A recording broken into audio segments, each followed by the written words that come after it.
I'm pretty thrilled, even more thrilled than excited, is thrilled to introduce our next guest of the program. He is a podcaster and broadcaster for CBC Radio, contributing writer for CBC News, as well as CTV News, and just a lover of pop culture all around. Please welcome to the program, Mr. Elamin Abdelmahmoud. What a warm introduction. How's it going? What's up, Elamin? How's it going, Doc? Thanks for coming here. The smile and the laugh is very contagious, so I have a feeling it's going to be like that for the next hour or so. If you keep making that voice, for sure, 100%. Oh, of course, or this one as well. I hope I'm bringing you back. I can't do this. I can't. Okay, it's going to be great. It's going to be great. So, you arrived in Canada at the tender age of 12? Yes, tender age of 12, from Sudan. I came here from Sudan. Okay, but I want to know what it was like growing up in Sudan, watching cartoons. What were the things that you saw? And then bring us into, your first time here and the things that you were watching and what you got even more exposed to. Well, so the cartoons that I grew up watching in Sudan were mostly produced elsewhere, and then they would maybe, end up being dubbed into Arabic. And so that was, the main experience. For example, Captain Majid was this show that I grew up watching, and then later I learned that it was actually based on a Japanese manga show that was based on, this guy who is a soccer player. Soccer is the sport. I don't even want to say football. I don't want to say my favorite sport is other sports do not exist, And so this was a show about a guy who leads his little. You follow him through, being like a junior school captain of his team, and then he goes on to being the high school leader of his team, and then eventually the national team for Japan. Great time. I did not recognize the little Japanese flag at the time. I was like, oh, I don't know what that is on his shirt, but whatever, it's fine, because he's speaking Arabic to me, and he just kind of, kept me company. Another one is Tiger Mask. Tiger Mask was a show that I grew up watching. It's about this guy who's a wrestler who wears this mask that is a tiger mask, and he also wears this big cape, and then he shows up, and he's got a big car that transforms into tiger stripes. It's a whole adventure. What? Think of it as like Batman, who sometimes fights crime, sometimes wrestles. Okay. Yeah, that was the show that I grew up on. But when moving to Canada, I remember very clearly coming here and wanting something that resembled life in Sudan, and Pokemon was that thing. Pikachu! All right, way to go! It used its tail as a ground and dodged the electric shock. What a shocking story. That was quite a tale. Because I'd watched Pokemon in Sudan, I grew up watching Pokemon, and then I got here and I was like, I don't speak this language. Right. I don't know what these people are talking about. But then I turn on the TV and there's Ash. There he is. And there's Pikachu. Yeah. I'm like, well, I know those guys. Yeah. I don't know anything else. I don't know anything else in this whole country, but I know those guys. And that felt familiar to me. That felt grounding to me. And then I had to sort of, learn the other cartoons that are here. I imagine you're 12, it was mid-90s? 2000. The very year 2000. Okay. Even in those early 2000 cartoons, I'm going to ask, and the subject that we're going to try to tackle, do a deep dive on today, is moral messaging in cartoons. Yes. And I know we're both parents of 4.5, 5-year-old kids, and I grew up in the early 80s, early 80s, definitely watching cartoons all throughout the 90s. Are there any things of that era? I know that, again, 2000s, more Pokemon, more anime, I guess, esque. Yeah. But were there any, very North American kind of cartoons that you kind of recall or kind of, in pop culture remember having those, moral messages? I mean, the big one that people talk about is Captain Planet. Now, I wasn't here for Captain Planet. I wasn't here in Canada for Captain Planet. But, you hear enough about it that you go back and revisit this and be like, wow, we were explicit about, the environmentalism messages in Captain Planet. That's the kind of show where there's nothing subtle, about all of these elements of Earth combining, and then you add heart to it. Of course. And then, you have this hero who's here to fight the bad guys, and the bad guys are, wouldn't you know it, oil people, So tycoon. Exactly. And so that messaging is, it's not subtle, but at the same time, it's trying to ground this idea of to be skeptical of your environment. It's a very sort of direct kind of way of saying, pay attention to your world and know who the bad guys are. So it's very explicitly moral in the ways that it was constructed, right? So there were examples of cartoons back in the day, something like G.I. Joe. Yes. I don't know if you remember or remember seeing anything like that Yeah. on YouTube or after the fact, but Yeah. they always had something at the end. Now we know. And knowing is half the battle. Now we know. And knowing is half the battle. Now we know. And knowing is half the battle. I imagine it's because, we've learned on this episode in this show that a portion of a cartoon toy, a toy-based show has to have some kind of education or a few minutes of moral messaging in it. So then they would have the G.I. Joes kind of hide out in your house, and when something went wrong, they would pop out and go, "Hey, it's me, this grown man that's been waiting for you kids to mess up. It's nothing weird about this." But didn't it literally feel like an afterthought? I mean, like it was like you have the whole show, and it's like, I guess we gotta wrap this up by just giving you a little moral message, and then we go. It's like someone is making them eat a carrot after they eat, like a lot of chocolate at the end. It's like it's a very strange way to sort of conceive of where you put that message in the show. Yeah, there is a story of Babar. Your experience with Babar in your past with animation. Yes. Well, listen, Babar is a show that is based on a book series that's like explicitly kind of about civilizing African people. It has like a sort of deep history of colonialism. Like that's where Babar comes from. That's a context that birthed the series that it's based on. But I loved Babar. I loved watching that show, right? And Who didn't? right? I mean, because it's also not explicit about its colonialism undertones in the show. By the time they made the show, it was so far removed, I guess, from the context of the original books. But when you kind of come to learn the context of that, it hits different, right? It hits different in the sense of suddenly your relationship to the original text changes because Babar is kind of a show about an elephant learning to behave, learning the ways of being royalty, and about the ways that because Babar, when we meet Babar in the series, he's already a grown up, and then he has to sort of tell the stories of how when he was a kid, he was just an elephant from the jungle, and then you have to learn how to be civilized. I think when you're a kid, these messages kind of hit. It's just kind of oh, I guess I should shower after I get dirty. It's on that level. But then, I guess later when you grow up and you learn sort of the context that birthed this, I think your relationship to the original text changes in the sense that you think about the ways that, the ideas that birthed that text, where it came from. They weren't trying to be here's how you should behave better. They were literally trying to say, and here's how we should civilize the uncivilized. And so the cartoon medium, softens the blow of that a little bit, but I can't help but think about it. Do you think that a story like Babar or just the series on its own could it make a comeback in today's world? And if it could, how would you envision? How would you kind of maybe interpret Babar, say, for a newer audience? Because I'm not sure that I would. In the sense that I think sometimes we really concern ourselves with rehabilitating a thing that maybe it doesn't need to be rehabilitated. I think it's okay to let Babar go and say that served a purpose for a time period. We don't need to tell that story in that context anymore necessarily. It's because it was so steeped in that history that there's no good reason to revisit that. If I was given a chance to bring back Babar, I'm not sure that I would. I think we'd find a different way.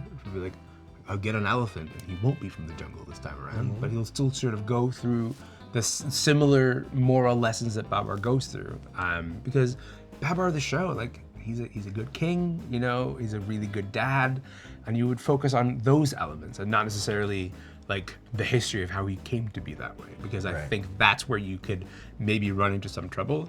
And sometimes the history of something is so well formed that you might as well just leave it alone. It's folks, the brand is not in crisis, the brand is dead. I don't know if we need to do CPR on this, Yeah. So are there some things of the past in cartoons that you would show your daughter or your nephews or cousins? Are there some things that you would keep them away? I don't know. I don't know what I would go back and watch. I've heard a lot of criticism of, for example, The Lion King. And my daughter loves The Lion King. My daughter will watch The Lion King 8 times in a row.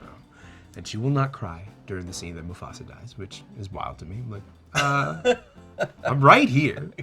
So show some emotion about this father passing.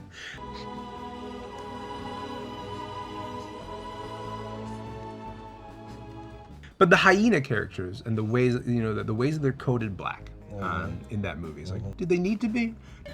It's not funny, Ed. Hey, shut up!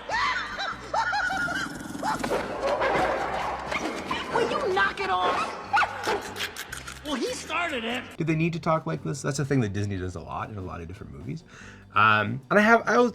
Something catches every time that I'm watching that movie and that scene. I'm like, I don't know if they need it to be like this, but she watches it and I'm okay with it. And I think like so much of the conversation for cartoons for me and my daughter is like, we just got to be able to talk about it. We just got to be able to talk about the context of what we're watching. And some conversations we're ready to have now. Some conversations we're just not ready to have yet. So it definitely brings up the question, should cartoons be teaching our kids anything then? Introducing like such heavy subjects at such a young age? Well, Disney's got to stop killing parents. Disney is the #1 murderer of parents out there, and no one is calling them out on this. Like, just stop killing parents and having a single parent start off a movie. It just doesn't need to happen. Just think of if we had like a wall of victims of all the parents that Disney has killed, it would be expansive. Think about Frozen. The very first moment that you meet, Elsa and Anna, minutes later it's like, and by the way, both their parents are dead. Now all they have is each other. It's like, come on, we just got here. But having said that, cartoons can be such a powerful way to deliver some of the messages of how to cope with these things. When you think about what Frozen is about, like to me, Frozen is a metaphor for depression, I would say. Like, Elsa's going through this period of time where she actively is trying to push people away. She's not, she's having a hard time coping with being around other people. She's literally freezing the world around her, which is like, thanks for the incredible metaphor. Well done. And we'll call it Frozen. And we'll call it Frozen, folks. Yeah. We got it. It's brilliant. And then she disappears into the mountain, and then like it's about who is willing to go far enough to just be like, I'm just gonna be here with you. I'm not gonna try to solve the problem. I'm not gonna try to solve this crisis for you, but I will be here. I'll be around. And then like you sort of get this story of her sister Anna be like, no, that's my sister, bro. I'm not gonna just leave her out there. And it's like a really beautiful movie that is like about like not trying to solve somebody else's problem, but just being present and how that could be really transformative. Oh, Elsa, you sacrificed yourself for me? I love you. An act of true love will thaw a frozen heart. I'm really glad that cartoons are doing that because it opens the door for conversation for parents. They don't have to deliver every message, I think there's an interesting line that people who write cartoons have to walk of saying, we're gonna open the door for a conversation. We're not gonna necessarily have the entire conversation or resolve it. We're not gonna finish the thought for you. We're gonna leave it on the table there. Right, we're not gonna be like, when lions die, they go to the sky and then they talk to you. That feels like you're doing too much heavy lifting for me, Disney. But are there still examples of modern animation that are still getting it wrong? Too many come to mind. Paw Patrol comes to mind. Oh, Paw Patrol. I'm glad you brought that up. Paw Patrol ready for action, riders, sir! My mortal enemies, Why? those pups. I mean, Paw Patrol, if you think about it. Okay. It's a show about a kid, Ryder's what? Let's say 15 years old, who manages 5 pups in a completely overrun town where the mayor is so concerned with her chicken, she cannot tend to any of the public services that are required. Where is the fire department in Paw Patrol? Yeah. Where is the police department in Paw Patrol? Where in the world is the recycling department in Paw Patrol? It's like, no, everything has to be outsourced to this private corporation that's run by this one kid and these 5 pups, and that's it. This is the public infrastructure of Paw Patrol. This is deeply problematic to me. Folks, your town is falling apart. Where are the municipal services? There are none. If I call 311, nothing happens in Adventure Bay. But, having said all that, it's like they don't augment the world around them. So I don't know. When I think about Paw Patrol as a show, I just think about who we're trusting to solve our public problems. And this is something I think about a lot because I also think about politics a lot. And we're not showing a world where the rest of people live and work together. We're showing a bunch of pups who are running this town. And for me, that's a problem, man. For me, like, I just think we're starting off on the wrong foot. Paw Patrol. On the wrong paw. On the wrong. Yeah, would you say it's the wrong paw? I would exactly say on the wrong paw. But aren't those vehicles cool? Yeah. Isn't that what they... But that's the other problem with Paw Patrol, is that when the vehicles are pulling out of the tower, the image changes. It stops being the animation, and for a split second, it transforms itself into the toy that you can buy, right? It's like, is this a show or is this a big ad? This is a 22-minute ad for a bunch of toys. And it really blurs the line. So listen, if you make Paw Patrol, get at me. I want to have a conversation with you because, like, I think They're here in Toronto. Oh, I know. Oh, I know. I just, like, someone call me. I just want to talk. Just drop a pin. I just want to talk. I just want to have a big conversation about what we're doing with Paw Patrol. I also think the same thing about, like PJ Masks, for example. Like, This sounds like a job for us. PJ Masks, we're on our way into the night to save the day. PJ Masks is a show that is so obsessed with the idea of villains. It is like a bunch of villains. We cycle through a bunch of villains, and I'm not sure that we need villains that deeply. Nothing can stop me from taking over the world. And I say all of this while acknowledging Paw Patrol and PJ Masks are like the two most popular shows out right now. Huge. Right? Like, we're up against it. We're up against it in terms of, like, they're not the shows that I'm turning to, that I'm excited about when my daughter's watching. They really are not. She likes them. I don't sit down and go, well, listen, the public infrastructure in Adventure Bay is a problem, so that's why you got to stop watching Paw Patrol. Because, like, she's not ready for that conversation. She's 4.5. Right. We'll get there. But it is something that I think about when I am sitting down and watching this show with her, because, you know, all the experts are like, look, shared screen time is one of the most important sort of metrics of how kids are doing. I'm like, I guess I will watch your problematic shows, but we'll have a conversation about this one of these days. Okay, aside from the obvious, then what do you think that's instilling in the kids? Well, I just think it's instilling in them nothing. Like, I think it's empty calories, and that's actually my bigger problem with it. Is that it's not a vehicle for any kind of conception of togetherness. You know, it's not a conception of, like, here's how we work together to solve this problem. When I think about the best kids shows out there now, Bluey comes to mind. Bluey. Okay, yeah. Bluey's my favorite show. It's a great one. Australia, right? Yeah, Australia. So good. And I will watch Bluey. Like, my daughter might not even be home. I'm like, no, let me just catch a couple episodes of Bluey for a minute, because Bluey's a show that's, like, about the imagination. It's about, you know, it's about a family of dogs that live in Australia, and it's about how these parents lean into whatever play idea their daughters come up with. Any idea they come up with, they're like, okay, I guess that's what we're doing. We're doctors, okay, let's go with it. And then they just go there, and it's beautiful. I think it's teaching kids as much as it's teaching parents how to just be like, we're gonna be together in this moment of play, and, like, let's develop it. Let's go there. Hey, Bingo, let's make it that Mum and Dad are a mountain. Yeah! Ow! I'm slipping! I can't hold on! Help, Bingo! I'm coming! Don't worry, I got the rope in my backpack. Here, grab on. None of that is happening in Paw Patrol. PJ Masks just wake up and be like, well, there's a problem, so I guess let's go find out who the villain who's behind it is.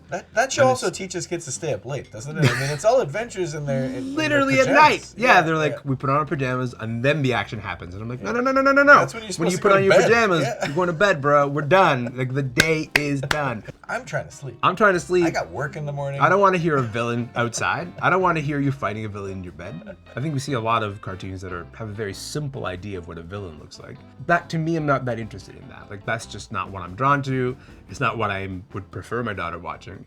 I say all of this while, you know, losing many battles at home over what we're going to be watching. You know, trying to steer her towards the Blueys of the world, the shows that have, like, a moral complexity. Sometimes in Bluey, the characters make decisions that are not great, you know, and they have to resolve those together. Another show that I think about is actually, when this one is from Disney, is Tangled. Tangled the Adventure. Right. Disney's Tangled Adventure. And it's such a good show because the villains of that show are also morally complicated. They're friends, but sometimes they do things that hurt each other, and they have to sort of figure out a way to resolve that hurt. So yeah, more cartoons that concentrate on more realistic situations, more realistic relationships. Yes. How to weave in and out of that. Yeah. Is gonna help our kids understand how to weave Right. in and out of the relationships of their life growing up. Not like a meteor's about to hit Adventure Bay. Can we get a bunch of pups on the case? Chase should not be on the case. Chase, defund Chase. You know what I mean? So Defund this- that police. So what would you say is like the outlook and the future of moral messaging in cartoons? I would say that we're maybe in a period of time where we're learning to recognize that like we can make morally complicated, really fun shows to watch, you know? Because the old shows that have like very heavy moral messaging might not necessarily be the most fun. I get why PJ Masks is fun to watch, is because there's like a different story beat every like 45 seconds. We're now solving a different problem. Oh my God, the car is stuck on the top of the tower. How are we gonna get that down in order to go beat this villain? Like, it's a lot of excitement. And you can have that excitement. You don't have to sacrifice the excitement for something that is morally sturdy, something that is like a bit interesting to get into. That's like, oh, people in my real life behave like this sometimes. And that is a problem. How do we solve that problem? My hope is more of that. I want more of that, more blueies. When are you going to become a children's executive? Because I feel like that should be your next thing. I mean, after everything I just said about Paw Patrol, probably never. I think I've just been blackballed from the children's executive role for the rest of my life. But if somebody's listening, I got you. Awesome. Our guest today has been Elamin Abdelmahmoud. Thank you so much for spending time with us. My pleasure, man. Hey guys, Eric Bauza here, the host of Stay Tuned. If you like that video, be sure to check out these videos. Or they might be here. I don't know where they're going to put them. Somewhere in this vicinity. Be sure to hit the subscribe button